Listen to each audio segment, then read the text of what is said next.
So ఈరోజు వచ్చిన తర్వాత సీఎం గారిని కలవడం జరిగింది. సీఎం గారు కలిసిన తర్వాత సో ఇక్కడికి వచ్చాను.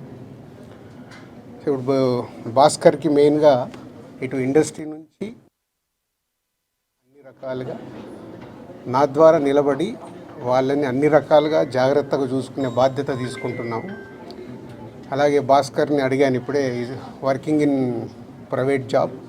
సో భాస్కర్కి ఇంట్రెస్ట్ ఉంటే ఇండస్ట్రీలోకి తీసుకొచ్చి ఆయనకు పర్మనెంట్గా కూడా ఒక జాబు ప్రొవైడ్ చేసేలాగా నాకు ఆలోచన వచ్చి నేను సీఎం గారికి చెప్పడం బాగుందన్నారు. సో అది ముందు శ్రీతేజ్ రికవర్ అయిన తర్వాత ఈ ఫ్యామిలీకి కావాల్సినవి, నెక్స్ట్ అయిన డాటర్ కూడా ఉంది, 7 years పాప. సో వాళ్ళకి కావాల్సినవన్నీ చూసుకునే బాధ్యతని తీసుకుంటున్నాను. అలాగే ఇండస్ట్రీ, గవర్నమెంట్, ఈరోజు అందరూ గవర్నమెంట్ ఏదో ఇండస్ట్రీని దూరం చేస్తుంది, ఇలాంటి రకరకాల న్యూస్లు చూస్తున్నాం. సీఎం గారు ఒకటే చెప్పారు, ఇండస్ట్రీకి కావాల్సినవన్నీ ఎఫ్డీసీ ద్వారా ఏమున్నా ఇండస్ట్రీ కోసం గవర్నమెంట్ అన్ని రకాలుగా నిలబడుతుంది. అలాగే నేను వచ్చిన తర్వాత ఇండస్ట్రీలో కూడా చాలామందితో మార్నింగ్ నుంచి మాట్లాడుతూ ఉన్నాను. సో సీఎం గారు అపాయింట్మెంటు రేపు కానీ ఎల్లుండి కానీ ఇస్తాను. అందరం వెళ్ళి సీఎం గారిని కలిసి అన్ని రకాలుగా రెండుటి మధ్యలో, ఇండస్ట్రీకి అటు గవర్నమెంట్కి మధ్యలో ఉంటూ బ్రిడ్జిగా ఎలాంటి సమస్యలు తలెత్తకుండా చూసుకునే రెస్పాన్సిబిలిటీని సీఎం గారు నాకు ఇచ్చారు.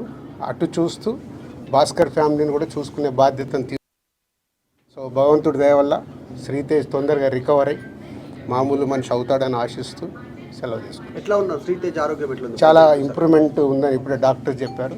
2 days అయిందంట వెంటిలేటర్ తీసిన తర్వాత రికవర్ అవుతున్నాడు. సో బాయ్ కాబట్టి, చిన్న ఏజ్ కాబట్టి ఫాస్ట్గా రికవర్ అయ్యే ఛాన్స్ ఉంది.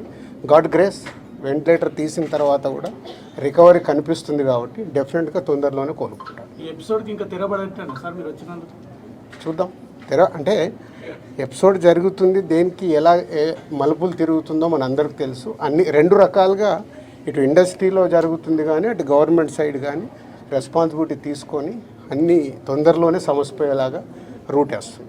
నిన్న కాంగ్రెస్ పార్టీ ఎమ్మెల్యే గాంధీ భవన్లో మాట్లాడుతూ నైజాం ఏరియాలో నేను సినిమా హీరోలు అడుక్కు తింటారని స్టేట్మెంట్ చేశారు. అవి వద్దు, నేను వచ్చింది సీఎం గారు చెప్పింది, నేను వచ్చి ఇప్పుడు కమ్యూనికేట్ చేస్తుంది. రెండుటి మధ్యలో ఎలాంటి సమస్య లేకుండా చూసుకునే రెస్పాన్సిబిలిటీ ఎఫ్డీసీ చైర్మన్గా నాది.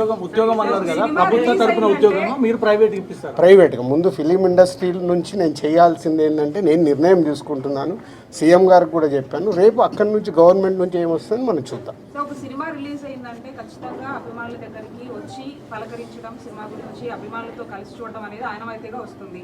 ఇప్పుడు అవన్నీ లేవని చెప్తూ ఉన్నారు. దీని గురించి మీ రియాక్షన్ ఏంటి? అట్ ది సేమ్ టైం కాదమ్మా, ఒక్క నిమిషం, ఇలాంటివి జరగడము దురదృష్టం. ఎన్నో సినిమాలు రిలీజ్ అవుతాయి, మరి ఎప్పుడు జరగవు కదా. అప్పుడప్పుడు ఎవరు కావాలని చెయ్యరు, సిచ్యువేషన్ వల్ల జరిగిన ఇన్సిడెంట్ ఇది. ఎవరైనా కావాలని చేస్తారా? ఇప్పుడు వాళ్ళు కూడా ఆనందంగా కుటుంబంతో అక్కడ చూద్దామని వచ్చారు. దిల్సుఖ్ నగర్ నుంచి సంధ్యా థియేటర్కి వచ్చారు అంటే వాళ్ళకు ఒక ఆనందం పొందటానికే వస్తారు. దురదృష్టం ఇలాంటి సంఘటన జరగడం. ఇలాంటి సంఘటన చెయ్యాలని ఎవరు చేయరు, జరిగింది కాబట్టి దీనికి అన్ని రకాలుగా చూసుకొని చేయాల్సిన బాధ్యత పౌరులుగా మా పైన ఉంది, అలాగే మీడియా పైన కూడా ఉంది. మనందరికీ రెస్పాన్సిబిలిటీ ఉంది.